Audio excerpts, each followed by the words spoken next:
Welcome back. You're watching NewsX. My name is Vineet. Over the past month, close to 100 terrorists, mostly from the Manipur Valley districts, have been arrested by the state police primarily in connection with extortion activities. Since the 17th of January, at least 99 terrorists have been arrested from different parts of the state. And apart from cadres, police have also arrested 3 members of the armed valley-based group Arambai Tengol earlier this month for being involved in collecting money from drivers of vehicles along the Imphal-Jiribam highway. The crackdown has gained steam from this month and with at least 78 arrests in February so far. While these developments are taking place in the backdrop of the President's rule that was imposed in Manipur on the 13th of this month, the question that comes up is, what is it going to take to restore peace in Manipur? And that's exactly what we will be discussing with our guests on this broadcast. Joining us on the show at this point in time is Major General G.G. Dwivedi, Global Strategic and Defense Expert. Major General Dr. S.B. Asthana, Strategic Analyst, also with us on the program. Major Muhammad Ali Shah, Defense Expert, also joins us on the show. Last but not the least, Mr. R.V.S. Mani, former Under Secretary, Ministry of Home Affairs, Internal Security Affairs Expert, is joining us on the show as well. Gentlemen, thank you so much for being here. General Dwivedi, I'll begin with you. Well, it's as simple as it gets. What will it take to restore peace in Manipur? The President's rule has already been imposed, but that is not the solution. You know, at some point in time, this kind of an atmosphere is going to be counterproductive to the tenets of democracy. Vineet, I think you rightly said that President rule is not the panacea or the end-term solution. But at the same time, let me share with you that 2 developments that have taken place over last about 2 weeks, that is the resignation of N. Biren Singh as the Chief Minister and imposition of President rule, both were long due, have opened the space for resolution of conflict in Manipur. At least there are indications that we are moving in the right direction. Right now, the 2 issues that demand or merit immediate attention, first and foremost, as you rightly said, restoration of normalcy, law and order, and secondly, building of confidence between the 2 communities which are at each other's neck.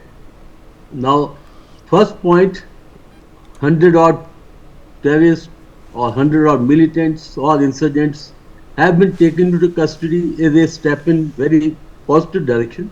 And let me share with you, when I was the GOC in Manipur about 15 years back, extortion is actually inbuilt into the system in Manipur, and that time too, extortion were taking place on the National Highway Jiribam, Imphal, on the More, Technopol, Imphal Road, and also as part of the activity almost in every walk of life. And you'll be surprised, there was a tax known as UG tax, underground tax, which are paid across the board even by the people who are in the government.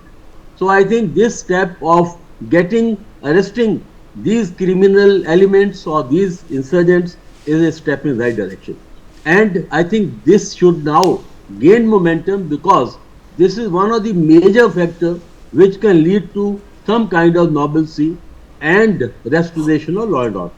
At the same time, another major problem is disarming of those militant groups, and some of these have also been arrested, mainly valley-based groups like UNLF, Free Park, PLA, KYKL, and not to miss out on the Kuki national organizations, because they are the private armies of the 2 communities and they need to be disarmed. That's a bigger challenge. Alongside, Vineet, the 2 more things need to come up. First and foremost, how do we restore the peace and trust of the 2 communities? I think this needs to go simultaneously. Right from the top, there was a committee constituted, a peace committee, but I don't think that made a headway, because the composition of the committee was not actually to the liking or to the agreement of the 2 communities. This needs to be reconstituted. And secondly, these committees ought to be constituted at the village level, at the lowest level, so that the 2 communities come together and disarming processes also initiated with the help of this community. And the last point that I like to make is today we got to be on the mission mode as far as Manipur is concerned. 21 months have gone by, and now is the time that every element of the government must come into play, and conditions are created for this state government to begin to function again. And to this end, the role of central government is vital. Vineet. Absolutely right. And General Asthana, the government has also taken an initiative that people who would surrender their arms and ammunitions voluntarily, there will not be any action against them. This is a great initiative. Do you think that people are going to respond to something like this, in a way which shows empathy towards the government's efforts as well to restore peace and harmony?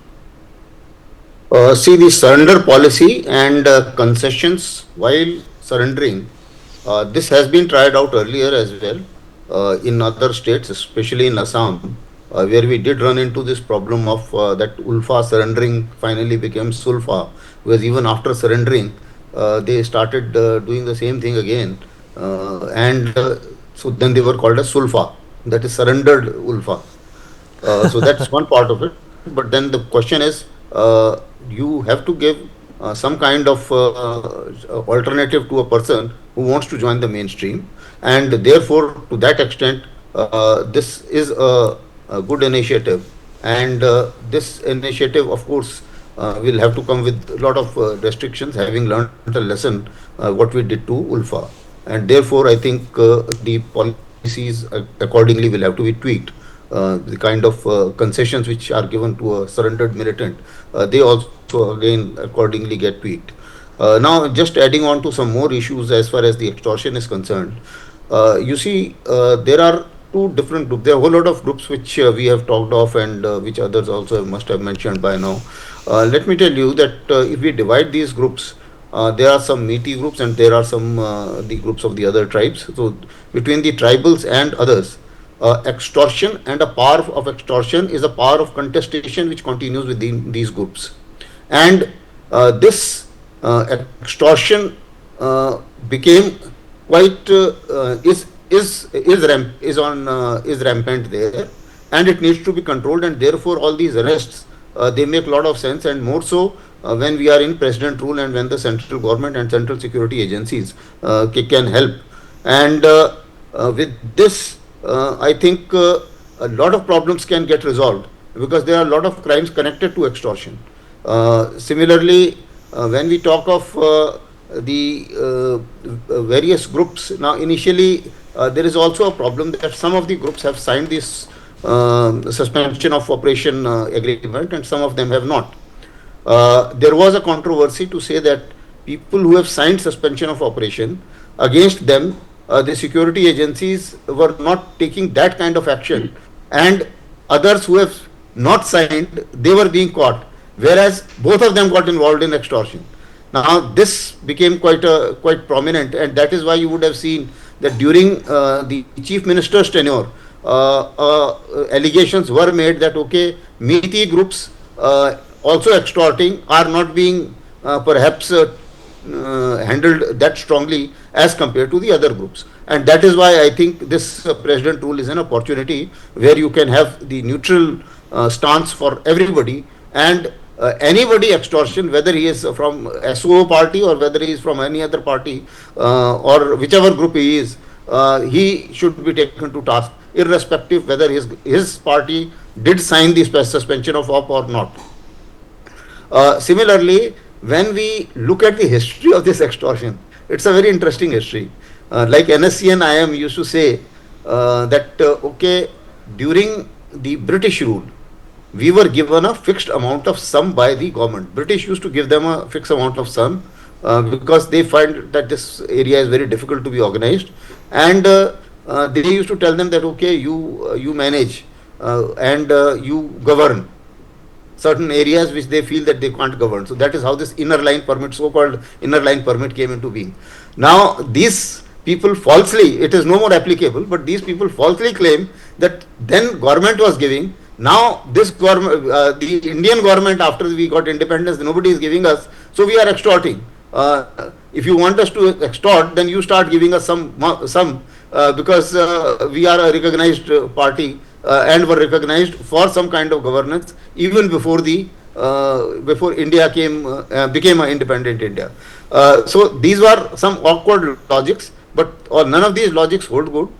We have to come strong-handed, and as you said, there are a lot of areas where we can work.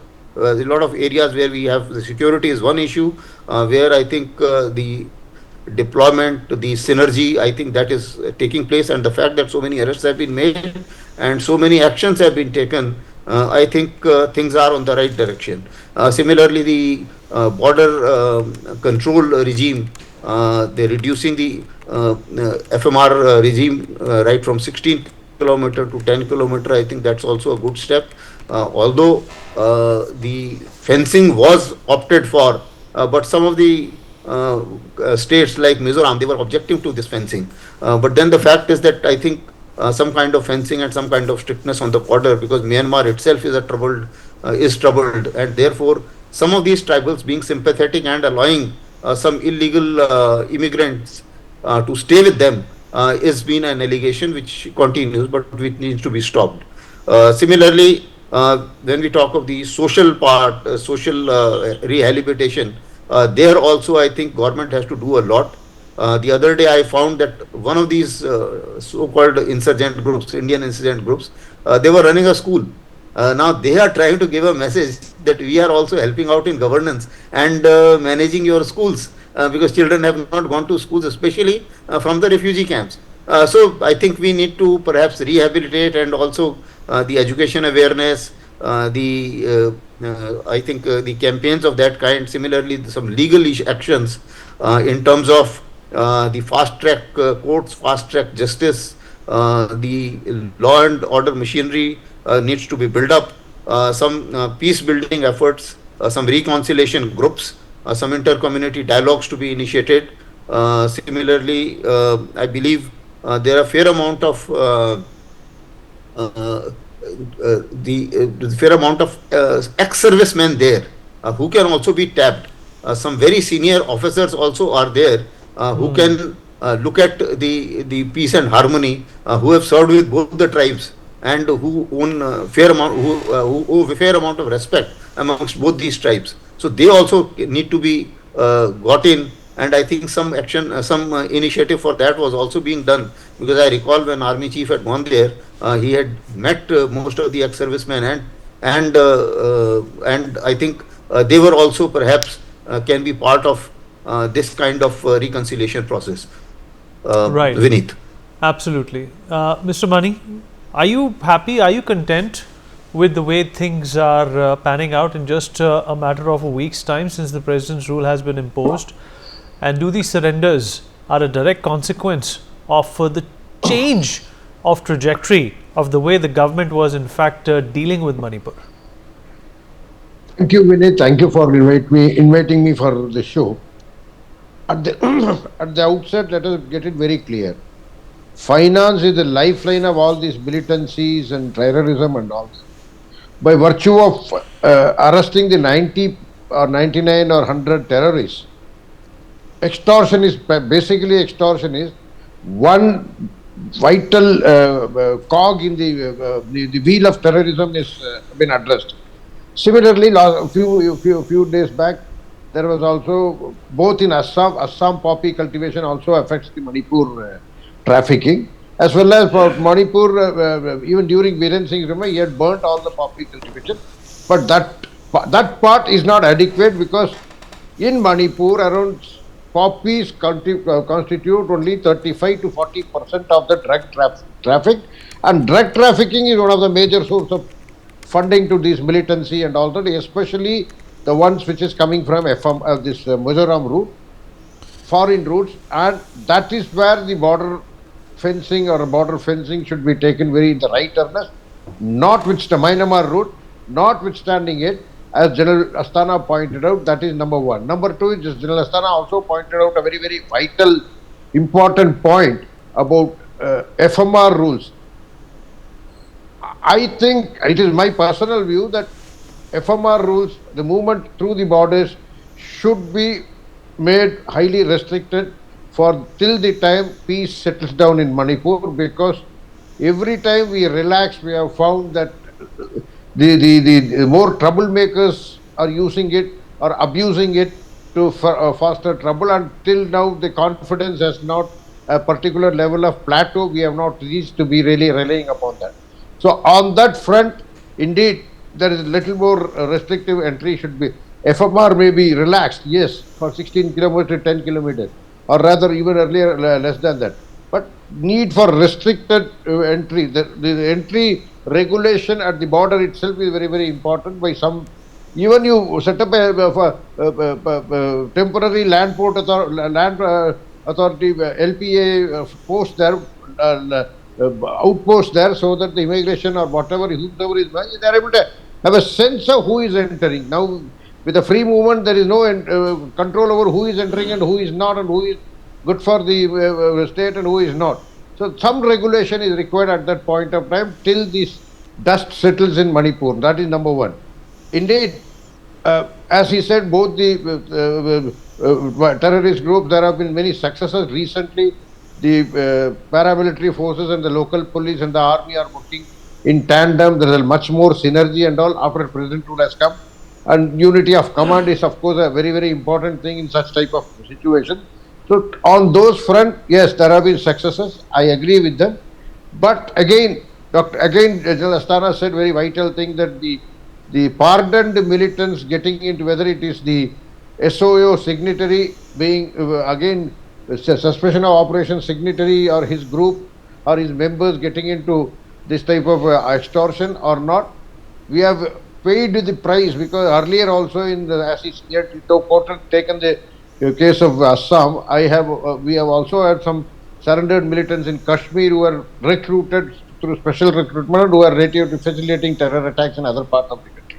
So till the time they are put through a proper rigorous probation, these type of people should not be rehabilitated so soon, and they cannot, in spite of my best endeavor, I would not trust them for at least they go through a rigorous situation, course of probation.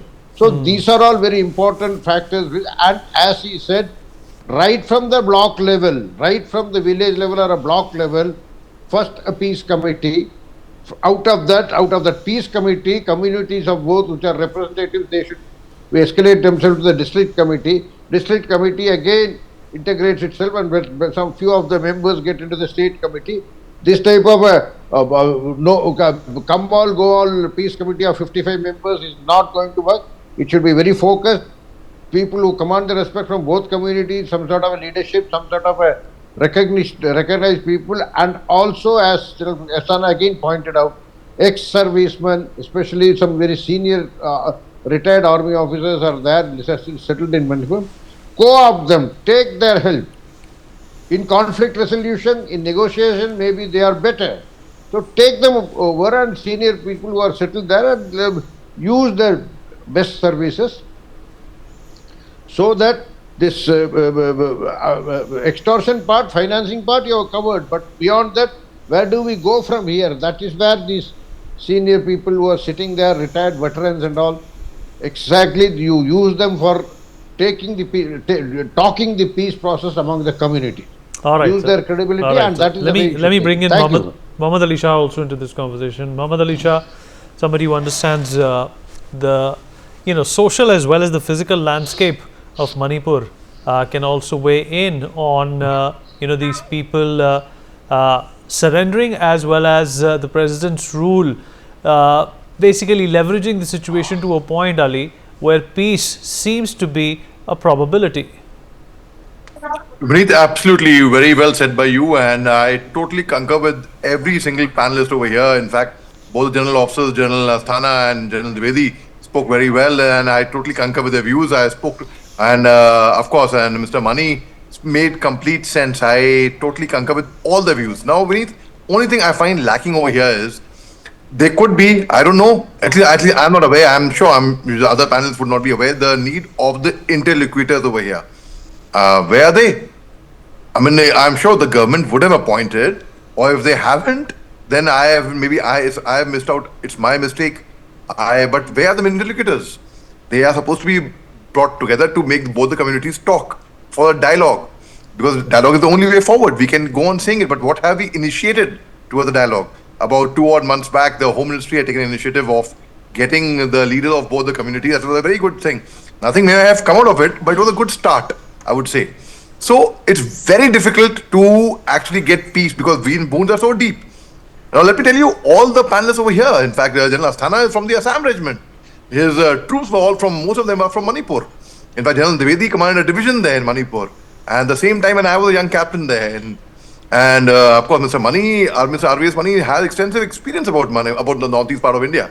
So we have had former GOCs, we've had former chief secretaries, former governors, former chief Director General Assam Rifles. There's Lieutenant General Pradeep Nair, who retired recently as DG Assam Rifles. His services should be utilized immediately. In fact, there have been so many people who understand. They've been former chief ceasefire monitoring group. Their services should be required, should be taken immediately because they understand the geography, demography, topography, history. They understand the tribal culture. They understand the Meiteis, they understand the Cookies, they understand everyone. And they are not from either Meiteis or Cookies. They should be brought together and they should be consulted. So this is something which I have found missing. It couldn't be there. I have found missing because maybe I have lagged behind. I don't know. But I have taken a lot of interest in Manipur. In fact, you are aware of it. But I have found this aspect completely missing. Now, when the buffer zones created, when a Cookie cannot go to a Meitei dominated area, no matter even if he would be having property or interest over there, a Meitei cannot come to a Cookie area. So I would not call it peace. I would not call it that things are normal in Manipur. There was a spate of violence which had come down in Manipur because there were buffer zones created. When you segregate them, obviously you cannot get them together, so they're not fighting. But that should not be the atmosphere in Manipur. It should be a very cordial, very friendly, the way it was earlier. And we say, okay, now with the present rule coming in, Mr. N. Biren Singh, the Chief Minister, is gone. I hope that act as a balm to the aggrieved community. There were Cookies who were not happy with Mr. N. Biren Singh. I hope it acts as a balm at least. And let's see what happens. So it's very, very important to get the right people for the right job, and which I have found slightly, in my perception, I found missing. There was a peace committee of 51 members which was formed in the year 2023 after the violence broke out. But most of the members on the peace committee were there without their consent. So they all had to turn it down. I will call it, as our fellow panelists also mentioned about the peace committee, I would call it interlocutors. They should get a team of interlocutors who should come forward, and I'm sure it won't be very difficult, Vineet. Who should come forward and do this, Vineet. All right, good points, but definitely there is more that needs to be done in terms of the kind of disturbances and the kind of horrific events that have transpired in the beautiful state of Manipur. We have unfortunately run out of time, but appreciate and value each and every perspective that we were able to assimilate today. We'll take a short break. Be right back.